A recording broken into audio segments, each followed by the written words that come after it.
everybody. This area in now is kind of like a little snapshot of my everyday life, just about. With being outside, bringing tech outside, getting people outside. I'm a type of person who does not like to be cooped up in an office or a room, so my classrooms are either outside in the park or we go to the woods and things like that. And I tell people, I said, we're just gearing up for a zombie apocalypse, and I'm going to show you what to do to make a joke. So what we're going to do is just going to go around, and each slide is like a little different of things that I do or what slice does. And I'm not going to read every slide because I think that's boring. So this is a slide about me in my garden that I manage. It's a community garden, so we don't sell anything. We just tell people if you bring some stuff, if you want some fruits or vegetables, just bring a pack of seeds, and that helps us replenish the garden for next year. So this is all I do. So if you follow me, if you finish reading it, if you follow me, we'll take you all around.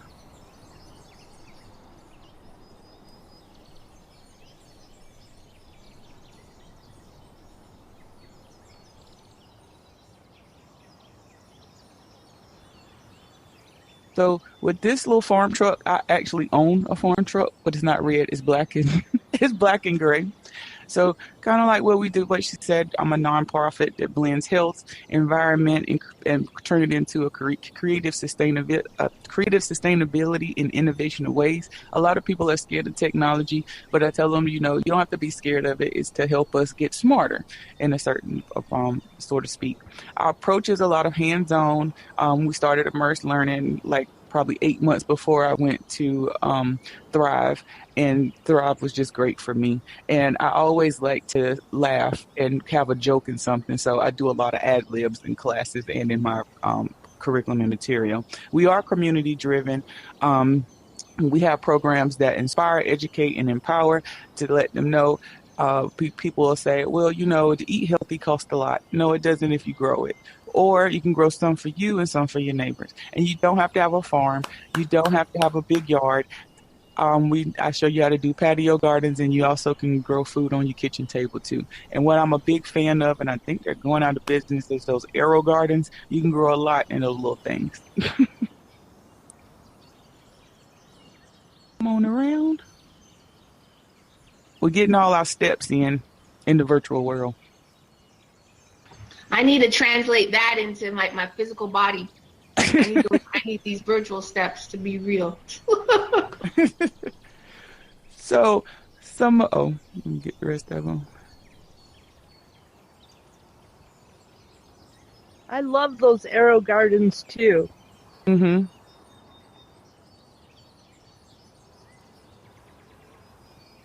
So we do have a lot of health incentives. So what I did was I took my classrooms and put them in the headsets. So when I go out to rural areas, and in rural areas, it's a lot to do with transportation and accessibility. So we usually meet at the community center and or the library, and we started doing farmers markets too on one Saturday a month with this. So one of our biggest classes is the hypertension and diabetes class.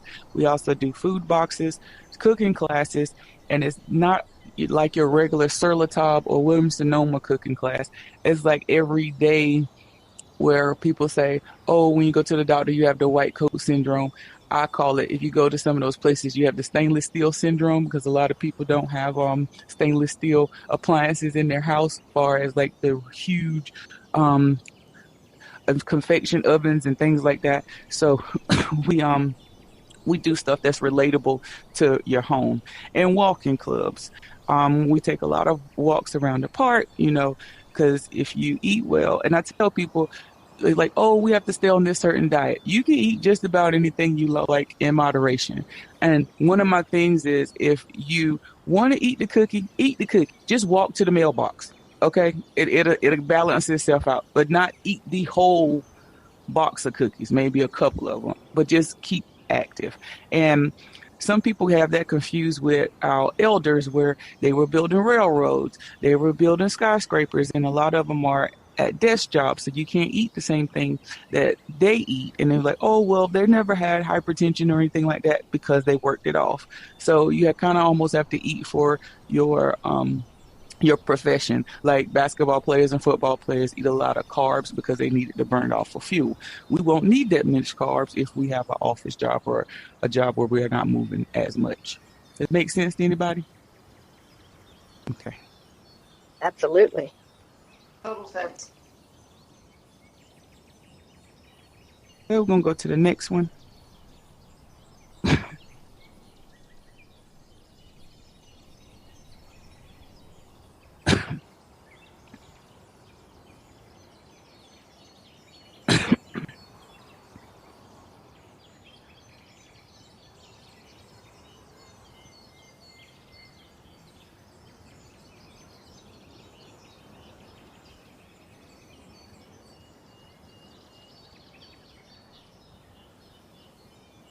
So this one is our environmental incentives. In class, we talk about incentives too, because normally when you go out to different communities, you almost have to give something like a tribute. Okay, you want us to listen, so what are we going to get? But that's the world we live in now. So we promote community gardens and we show how it's really not hard. We promote sustainability through education, just giving them more of education. A lot of people kind of know how to do this, but they don't know how to put it together. So we help them connect the dots. Local partnerships. We partner with just about everybody now. Um, we've even done classes in the courtroom, like the actual courtroom. That was kind of big for me because I was like, I don't know if I'm going to get in trouble or is this okay? I don't want to spill anything. And then a big one for us, and I just had this conversation with Robin, was energy efficient home upgrades to like save on your utility bill. Because some people, they're like, okay, I have maybe 4 children, one of my kids is sick, and we need electric bill is kind of high. What can we do for that? Well, there's a little bit of simple upgrades that you can do that can save on your taxes and save your heat and cooling bill also. So we go through and help them navigate as well. Um, we we go to a lot of conferences like overseas to see like what other people are doing in other countries and how they're combating climate change, because some people think that climate change is not real, and I'm like, well, I had strawberries in December. You tell me if climate change isn't real. That's the proof right there. And just showing different things that you could do to either stay warm or stay cool without breaking the bank. Any questions so far? To the next one.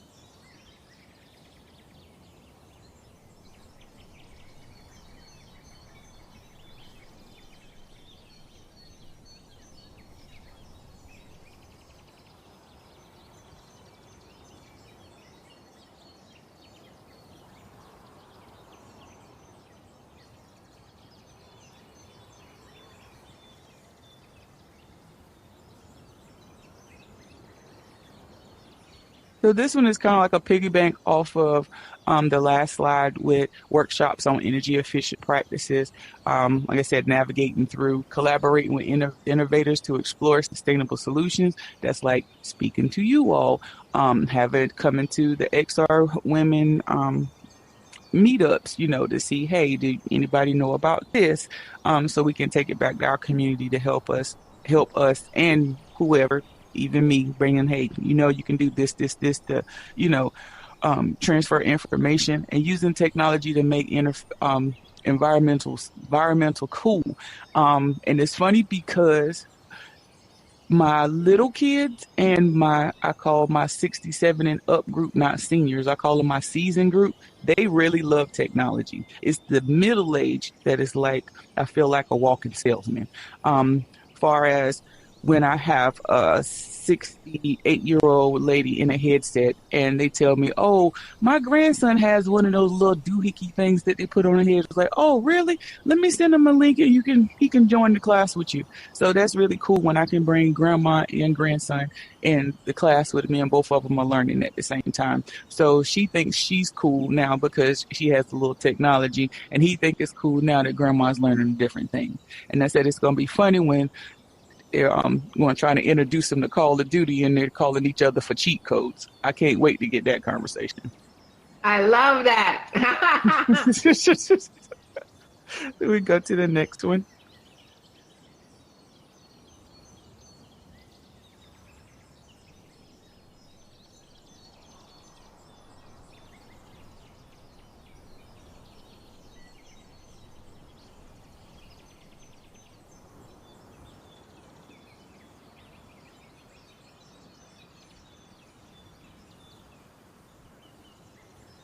So in this one, it's kind of like what we do now, and it went really, really fast.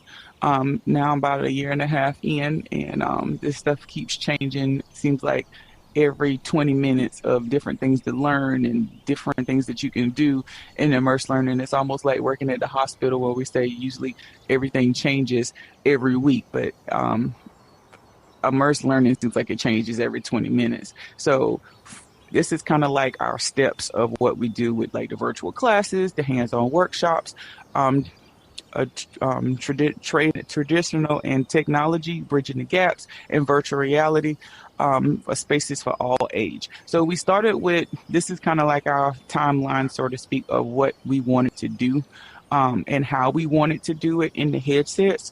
Some in the space that I have, it's mostly right now, kind of like a lecture space where they can go around, or we do a one-on-one. And then we're up to now phase 3, where we updated our space to put more stuff in our little slice house where we teach about solar panels and have a kind of like a meeting space.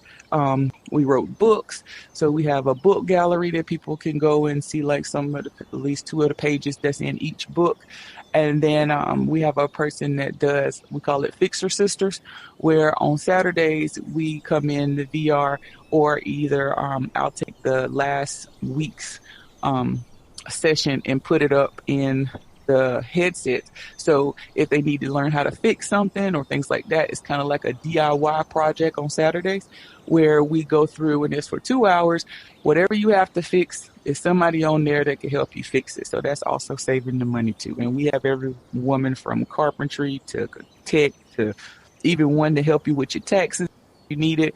All in that 2 hour space, we DIY or either exchange skill sets to help each other. So when you talk about bridging the gap with technology, I mostly do rural areas because it's not accessible as it would be in urban areas. I do not mind traveling. My staff doesn't mind traveling. Where we go out, we set up the headsets, and the same thing that they would get in the city, they get out in rural areas too. And I will tell you, in rural areas, you have a bigger turnout because it's nothing to do than urban areas, and they're very appreciative of the space and how much they absorb.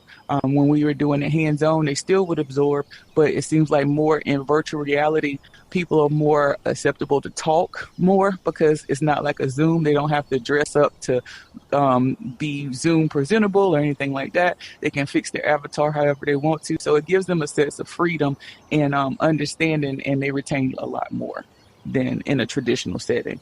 And now that people are saying, technology's taking this, technology's doing that, well, this is the way it's going. And I'm like, if you bought a new computer within the last couple of years, you already have AI on there. So we can either like work with it, or some people are going to be left behind. And especially my rural areas, because I'm from a rural area, I have a real big heart to them, and I want them to get the same one that we would have in the city. Yeah. I think I saw Mariana raise her hand. I don't know. Did you have a question, Mariana? Yes. This sounds really interesting. And well, you answered one of the questions that it seems like you provide the headsets to the people. Yes. Mm-hmm. When they come, what have go ahead. what have you seen like the biggest obstacle, or do you have any usability issues that comes up all the time, and how did you Mhm. overcome that? Okay. The first obstacle was what I call they had to get their sea legs first. And that's meaning like when they put on the headset, they get kind of dizzy. So what we started doing was letting them be in there for 10 minutes, take it off, talk a little bit, and then put it back on for another 10 minutes. And then if we have another session, we extend it. So if we have to be in there longer, they're okay.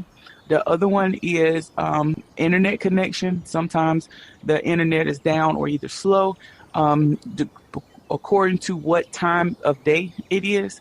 Early in the morning is not that bad, but if you go do it between the hours of 11 and 3 o'clock, it's kind of spotty sometimes. So normally we do our classes in the morning or in the evening when people get off of work, like about 5 o'clock, and that runs smooth. Another one is the training part. Some people kind of get lost in the space. So we would have to put like hard stops in there or not open it up as big as before, just so we can keep everything in the same area. For the older people, they work better because we have laptops too. They work better on the laptop. I'm gonna say probably about 30% like the headsets more than the 70% like in the laptop because they can once you show them how to do it with like the letters. They kind of get that a lot. And the other part is we had to get new straps for the headsets, the ones that you screw at the bottom, at the back, instead of the sorry ones that come with it. Just because people have different hairstyles and their heads are shaped a little bit different. And with that one, it makes them more snug and comfortable. If a comfortable experience for them, and especially if they have glasses, you can kind of uh, measure it of how if they what size glasses they have so it won't be pushing up on their face. So it was kind of like a lot of trial and error of what times should we go online, how which ones work better. If people have ponytails or a lot of hair, the straps work better versus the ones that you screw in. So we have both, and those were the biggest challenges. If I answered your question, yes, ma'am. Yeah, thank you. Uh-huh. Does Yeah, somebody who else was have a that who question? raised their Yeah. hand there? Yeah. Oh, can you hear Hmm. me? Yeah, I can hear Yes. Oh, okay. I know that you said those are your headset, right? That belongs to you. you.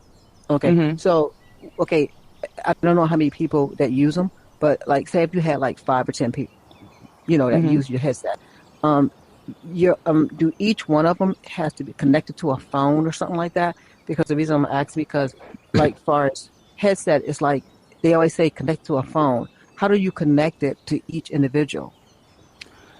No, we don't have to connect it to the phone. What I do is I have 5 set headsets so far. My goal is to get 10 because I'm keeping my classes at a maximum of 10 people in the headset at the same time. If I have to take the headsets to them, I normally take the headsets and connect it to the internet that's available. And then I'll go ahead and I put the app in the headset, and then I tell them what app to go to. So we're just in the same app. Okay, Yeah, so you I really think don't have to. Hmm?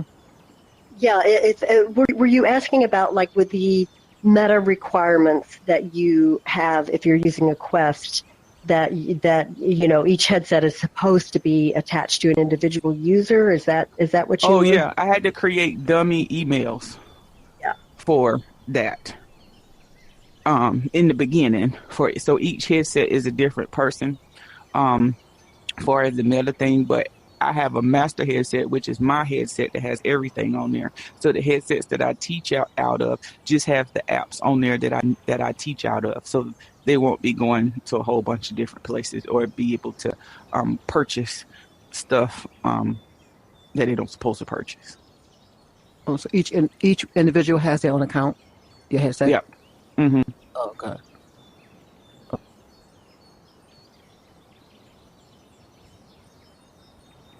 Any more?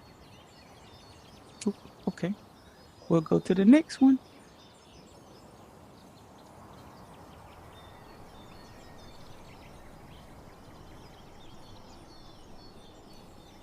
And Shemecka, I will play this video once everybody gets over here. Is this the one with the people in the headset or what we do? Yes. Okay. This is that one. And then it's actually well, I'll explain it later, but that's the one I'm going to play. So this is a little video that I put together about the headsets and what we do.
So I did this video. Thank you. So I did this video to show it doesn't just have to be in a certain area. We went to people's homes. There was in a cafe. We went to a coffee shop. That was the first one. We did some stuff in a coffee shop. We went to some of our clients' homes. We had a cooking demonstration with another great nutritionist that I know, and we had like in two stages, one in the cafe, one cooking, thank you, and one doing VR at the same time. So we show people that it's just not like it has to be stationary. It could be somewhere everywhere. And we have people in all ages that really enjoyed it. Thanks, Shemecka. I want to check and see. Were you all able to hear the audio in the video? Yes. Okay. I see some saying yeah. Okay. Loud and clear. Okay. All right. Okay. Good. Great. Thanks. Any of the avatars at all. You have all disappeared. You're all invisible. So this little bug has occurred.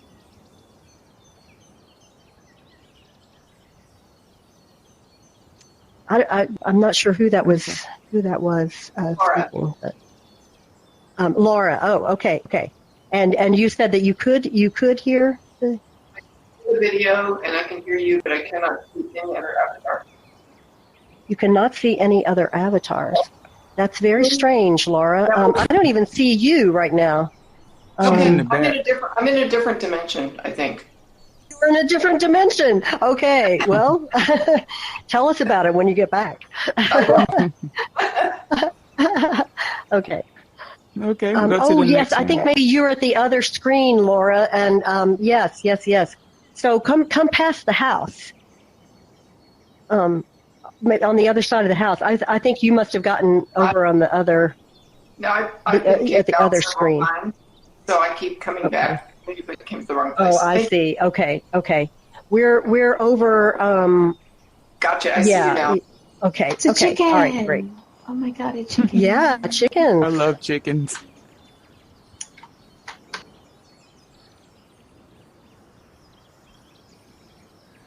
So, when someone asked about the headsets, this was our fundraiser, and it's our ongoing fundraiser of how we are able to get the headsets. Those headsets were our first headsets, so now we moved up to the MetaQuest 3 since the 2s are discontinued.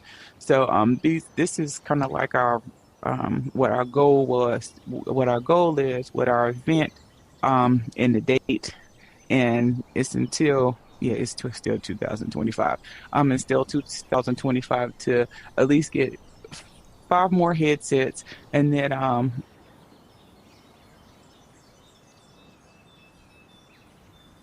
we don't like to reinvent the wheel, so we work with other VR um, creators, especially one that has like safe kitchen, because we teach kitchen safety and stuff like that too. So instead of us doing the kitchen safety stuff, we just partner with them to teach the kitchen safety stuff in the headset. So we just get the app and then put people in the app for that one.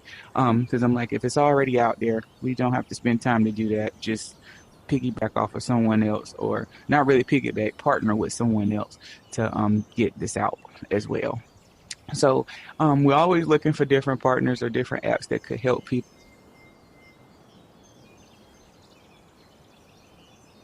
People say, "Oh, you just cook." I'm like, no, I do a lot more than cook. Um, cooking was like a pathway to this, and it's just not one thing.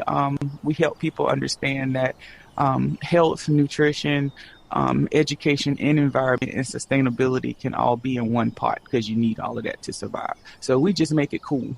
That's all. Woo. And I think that's the end of my presentation. Well, Shemecka, we do have another video, and there are some more slides over here. Yeah. It is? Oh, I don't even know. Going? Okay, Yeah, sorry. Yeah. Just a couple more. Yeah. Let's see. So here, this will be we'll play the second video here. Okay. This is the video of the fundraiser. Sorry. Thank you for reminding me. Right. And yes, and I yes. Did you notice the new? Oh yeah, I see. Spice, It's beautiful. This reminds me when I went to Morocco. Oh, cool! Wow, Mm-hmm. that must have been a great trip. Yeah, it was. Yeah. I learned a lot well, and brought a lot of stuff back.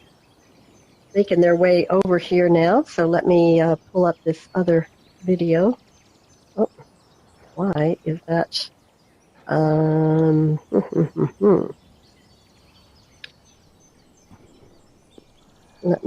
Sorry about that. I'm going to see if I can get to this another way. Shemecka, where does the name Slice 325 come from? Does it have a special meaning?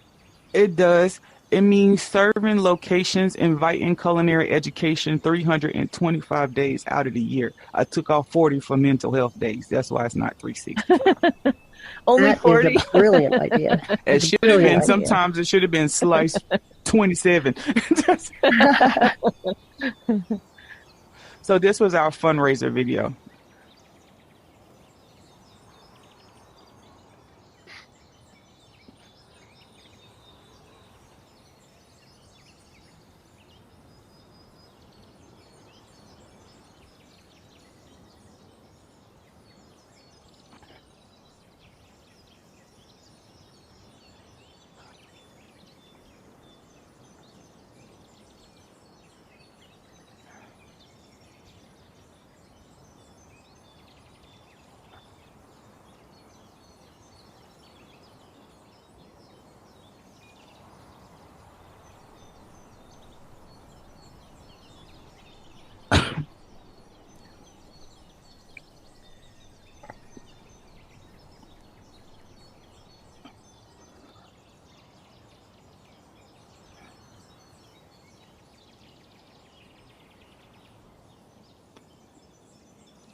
Beautiful.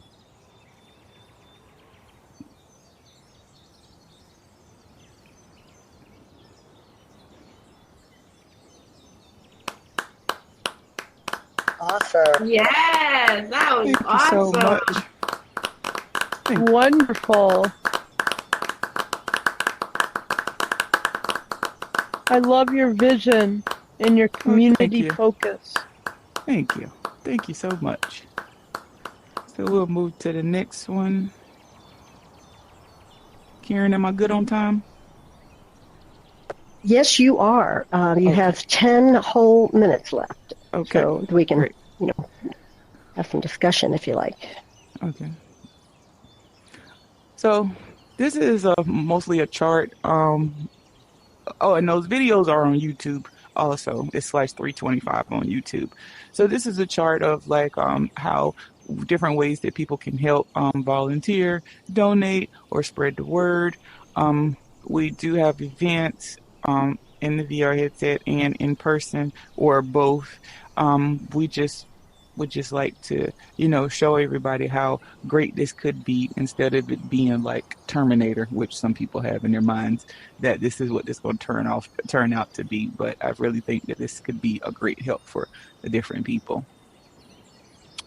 And then we move to our next slide. And I'm going to tell y'all right now, this is my favorite table because she has Brie on it. I love Brie. So this is thanking you all Yum. for letting me have some moments of your time today to showcase what I do with the headsets and in the VR community. Just to give you a little bit more of my little world and my vision, and hope that it inspires some of you all to think outside the box, which we already do, but think about some things that other people don't normally think about. Awesome. Amazing. Yes, yes. Fantastic. This is incredible work.